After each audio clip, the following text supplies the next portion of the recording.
Hey, welcome back to Insurance Gems. Thank you so much for coming back for the second video. So as you can see, I'm outside today. It's a lovely day today. It's about 70 degrees here in Texas. So I decided to take the opportunity and just kind of get out of the, I don't know, formalized office process, trying to build this channel and just kind of do some more videos organically. Um, what versus being scripted. So I'm out here. This is probably how you're going to see my videos from now on. Just kind of when I have the content, just kind of giving you my opinion on the insurance and what the topic is. As you can see, we actually aren't too far across. You can't really tell, but that's the beautiful Dallas Baptist University. So I'm actually at this local park. Um, Decided to go ahead and film. So today's video is actually gonna cover the topic of what is insurance? What exactly is insurance?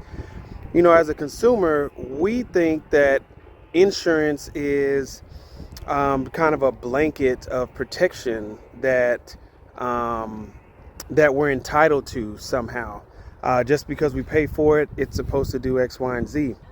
So simply put, insurance is no more than a contract. It's an agreement between you, the consumer, and your insurance carrier. And that's going to be whether it's health insurance, auto insurance, or homeowners insurance. Now, as I mentioned, my specialty or my experience was really in the auto insurance industry. I did do some homeowner insurance, so I'll probably do a couple of videos on that. But the bulk of my career and even my interests are with cars and automobiles, and that's actually how I got into insurance adjusting, as I kind of touched on in the beginning video. But insurance, simply put, is an agreement between you, the consumer, and your insurance company. So, for instance, when you think about your auto insurance, that you go to Geico, Progressive, whoever, and you go sign up for insurance because you need coverage for your vehicle, it is no more than a policy contract. So what you're entering into, and it'll tell you when we get down into the how to read an insurance policy, some of those videos, it'll tell you, you know, in exchange, or the policy will read, in exchange for premium, we, your insurer, agree to provide coverage. And then the policy will actually list out what coverages that they're going to provide in exchange for your premium. So essentially what it's saying is, if you pay us for coverage, we agree to cover you.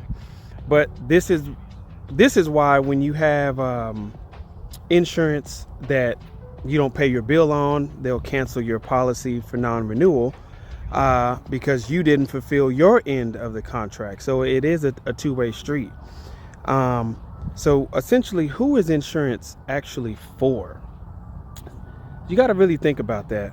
I like to think that insurance is for, you know, pretty much the average consumer, you know, especially in a world where everything is pretty much financed. You know, the price of cars and houses have gone astronomical, that there's not a lot of people that really like cash cars, because I mean, I drive cash cars because I like to save money, but cash cars suck. I mean, you're talking about $5,000-$10,000 cars that are old.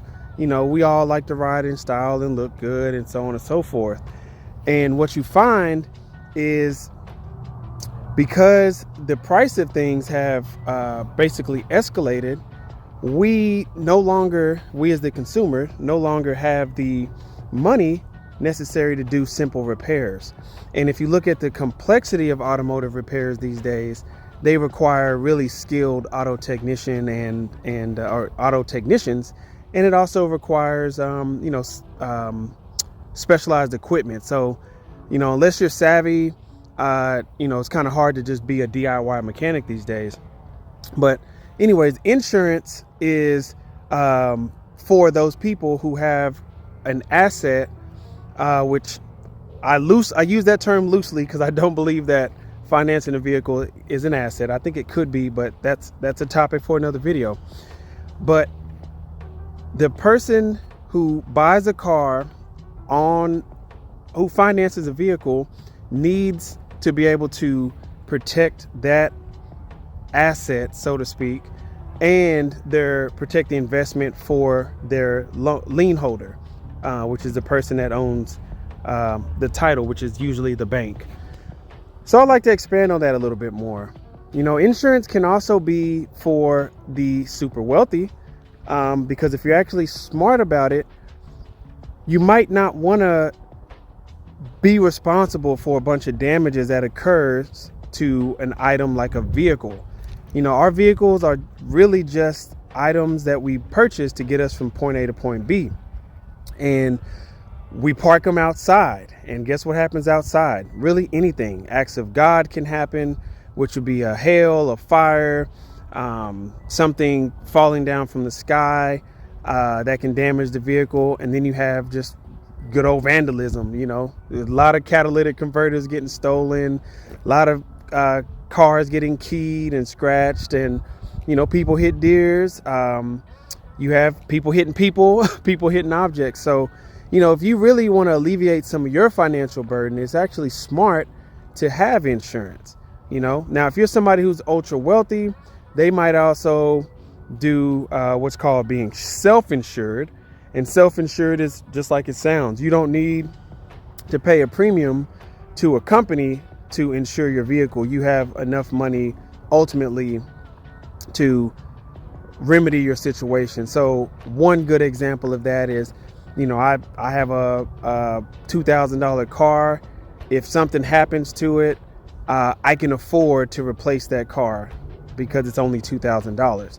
Now, if I had a $20,000 car and something happened to it, I can't afford to just come out of my pocket for $20,000. So that's where your insurance company would kick in. In the event that something happens to that vehicle, you need to make sure that you are going to be able to restore that vehicle back to the condition it was in prior to the accident. And one way to do that is with your insurance. So again, in exchange for the premium that you pay, your insurance company will provide coverage. Now, what is that coverage? That will be a topic for a different video. Thank you so much for watching, and come back and see me. Thank you.